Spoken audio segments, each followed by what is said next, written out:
Actually, many people now tend to demonize internet jobs and glorify public sector jobs.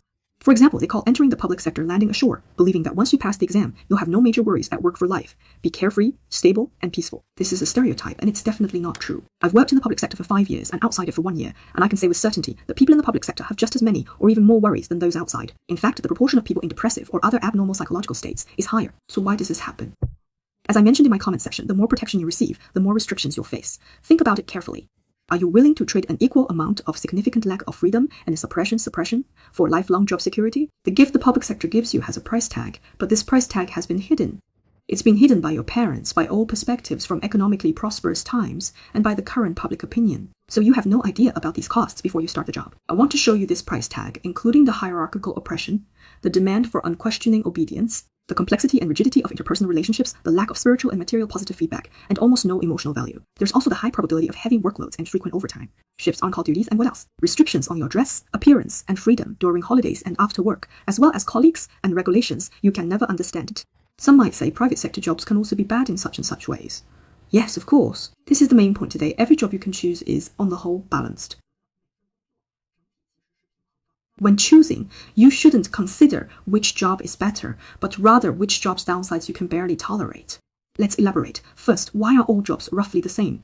Because a person's skill level is generally constant at any given time, just like the pricing of a product, it's generally stable. Your value in the job market is generally stable. Therefore, among the several jobs you can choose from at the same time, no single job is definitively better than the others overall, excluding rare exceptions. Secondly, these jobs certainly still have differences. The overall score is fixed, but each job has different strengths and weaknesses. The strengths and weaknesses of public sector jobs and private sector jobs are exactly opposite. When you are looking for a job or considering changing jobs within your current role, when making career choices, do not consider other factors. For example, what others say. Don't think, for example, that this job of mine is generally considered good by everyone. That's not how to think about it.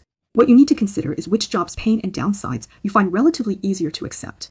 If you can adapt to it relatively better than others, then that job is the most suitable for you. To give my own example, when I was evaluating whether to leave the public sector and enter the internet industry, I thought, the downsides of public sector work for me were those I just mentioned. The downsides of private sector work for me were, first, my income would decrease when I first switched to a new job. Second, the private sector is not as stable as the public sector. My situation was that I had saved a lot of money in previous years and didn't have many expenses. Evaluating my own situation, I felt I could make a living anywhere and didn't have the pressure of needing a fixed monthly expenditure. In that case, what good would earning a few thousand more yuan a month do for me? What good would a stable monthly salary do for me? The downsides of internet companies in the private sector did not pose a threat to me. Instead, their advantages were very appealing. Friends, stability alone cannot override everything and be superior to all else. I've been out for a year and I feel great. So many netizens ask me if they should resign from their public sector position to study or if they should switch to a certain role. Now I'm a teacher. Should I take the civil service exam? How to choose job offers after graduation? These are all similar situations. We're not about choosing which job. The question isn't about which job is better, but which job is more suitable for you and whose downsides you can accept well.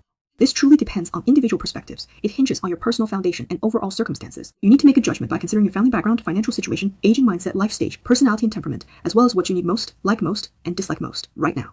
Finally, a practical tip. If you're currently in autumn recruitment or choosing job offers, wondering if there's a better job to pick, or if you're already in an unsuitable job, what should you do? You must consider the factors I just mentioned through practical experience, because things become clearer as you do them. Currently, OpenCloud has emerged. You can use it when submitting resumes, preparing for written tests and interviews.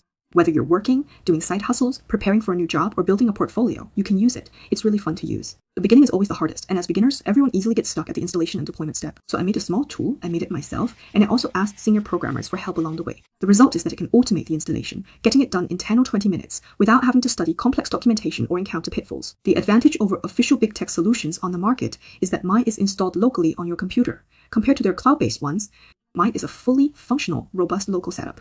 It can completely replace the need to find someone to install it for you on-site or remotely. I was really excited when I got this working. I hope this small tool can help everyone kickstart their practice. In summary, public sector jobs come with their own costs. When choosing a job, you need to consider if you can accept its downsides. When choosing a job, when looking for a job, always find answers by doing. Let's work hard together.